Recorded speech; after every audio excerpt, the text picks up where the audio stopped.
DI office ঘেরাও করে বিক্ষোভ দেখাতে গিয়ে পুলিশের সাথে রীতিমতো ধস্তাধস্তির জেরে চরম উত্তেজনা তৈরি হয় চাকরিহারা শিক্ষক অশিক্ষক কর্মীদের সঙ্গে। বুধবার সকাল 11টা নাগাদ ইংরেজবাজার শহরের অতুল মার্কেট সংলগ্ন জেলা শিক্ষা দপ্তরে ঘেরাও করে বিক্ষোভ কর্মসূচির ডাক দেয় যোগ্য শিক্ষক শিক্ষিকা ও শিক্ষা কর্মী মঞ্চ। এদিন শতাধিক চাকরিহারা তরুণীরা মিছিল করে জেলা শিক্ষা দপ্তরের সামনে গিয়ে বিক্ষোভ দেখাতেই পুলিশি বাধার মুখে পড়ে বলে অভিযোগ। আর তারপরেই শিক্ষা দপ্তরের ভেতরে ঢুকেই বিক্ষোভ দেখাতে থাকেন চাকরিহারা প্রার্থীরা।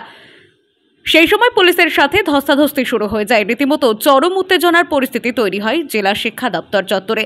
রাজ্য সরকার ও শিক্ষা দপ্তরের ভূমিকা নিয়েও এদিনে প্রতিবাদে সোচ্চার হন চাকরিহারা প্রার্থীরা। পাশাপাশি পুলিশে বাধার মুখে প্রতিবাদ জানিয়ে জেলা শিক্ষা দপ্তরের সামনে অবস্থান বিক্ষোভে বসে পড়েন প্রতিবাদীরা।